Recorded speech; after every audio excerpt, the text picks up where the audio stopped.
Sure. That was a tough game. I got to give the Army the credit coming in here and taking it to us. And, from the opening whistle, they played hard, they battled, and they made fewer mistakes than we did. And in the end, they made big plays. And we didn't counter. We didn't make those same plays. And, that's on us as coaches to get these players, to provide them with opportunities where they can have success. And unfortunately, we've been struggling in the first and fourth quarters to get these players to have those types of opportunities and to have the confidence to make the plays in those quarters. So we're going to meet and discuss and talk and see if we can't figure something out. But we got to come up with a way to instill confidence in these guys. I believe we've seen every game that they have the ability to play with anybody, but they got to put together 60 minutes. And we haven't done that yet. So, tough one. We'll take that one on the chin and take a couple days to prepare for Hobart, who's probably licking their lips thinking this is an opportunity to come into the Dome and take it to the Orange. So we'll see what we're made out of, see how we respond and how we come back. Thanks. As for Coach and Brett, when you look at the turnovers specifically in the defensive end, are those is that communication, miscommunication, or are you just rushing to get out of the zone there? There was so many simple errors on both ends of the field. I don't blame the defense, but there were missed passes, and it's communication, and it's lack of focus, I guess. When you focus more, maybe the ball goes higher, goes to a nice pass. Communicate with that so you know who the person to pass to is. Understand our clear and our ball movement, and hopefully we make less mistakes. So, again, like we said, we're going to evaluate what we can do to try and make them find those open players, and it's communication. We talk about that every practice, all the time. We talk about getting your head up. We talk about making good passes and being focused on passes, and we just have lapses. So we got to find a way to get the focus for 60.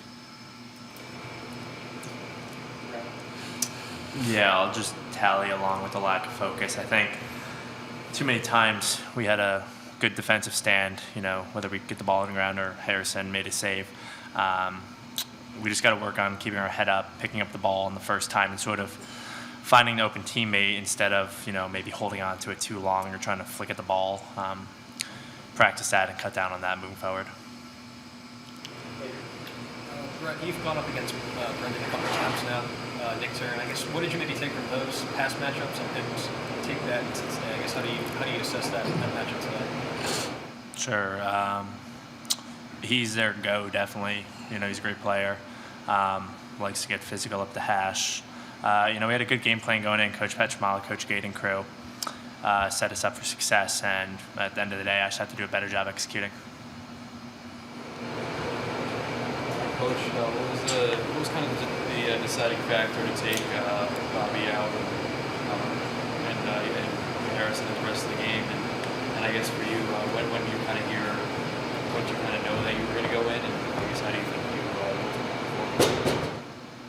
Well, that's a great thing, knowing that we have a good goalie crew, and Harrison's very capable, and we saw that today. So that we felt comfortable making a change, and we did it because we just thought Bobby wasn't quite seeing the ball like he was in the past games in those early quarter, and why not mix it up when you have another very good goalie ready to go. So, we have trust in both of them, and we wanted to give Harrison a chance, and he played well today.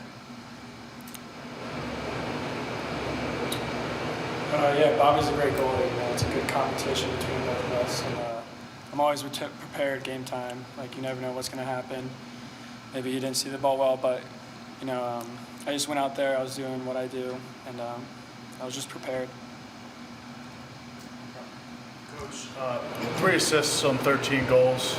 We've seen through the first few games, you guys obviously have the offensive weapons to compete against teams like this and score when needed, but are there any offensive systematic changes coming? Do you think this kind of offense is sustainable going forward?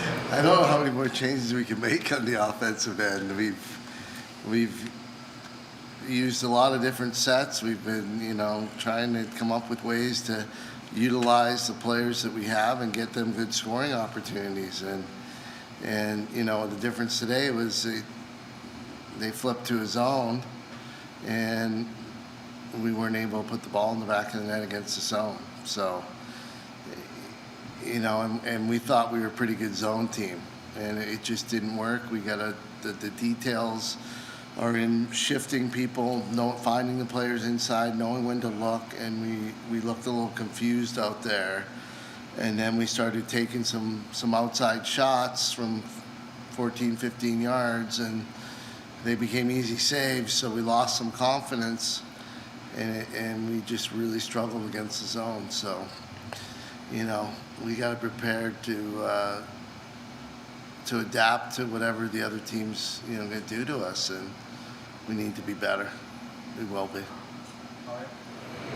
Brendan, I understand there's no consolation prizes, but you just played the number 1, 2, and 13 team in the nation. What can you take from those games moving forward now the rest of the season? Yeah, it gives us film. So we can go back and watch the film and, clean up mistakes that we made. And we want to be beating those teams. So it's frustrating, but at least we have the film to go back and watch. And we have a couple of days here to practice. And obviously we got Hobart, special game for the program and Coach Simmons. Brendan, as the captain of this team, what are you saying to the younger guys to help them get back in the right mindset ahead of Sunday's game against Hobart? Yeah, I basically just brought the team up about 5 or 10 minutes ago and just told everyone to stay together. This is the only thing we can do right now and today and tonight is just stay together and look to the guy to your right and left. Those are our brothers, and that's not going to change win or lose. And I think it's important for this team especially to keep building culturally and in the locker room, and then that'll end up translating on the field. But just staying together through all of this right now. Last two, we'll start here and finish with Nate. Hey, Coach, was there any moment in the fourth quarter where you felt the game shifted?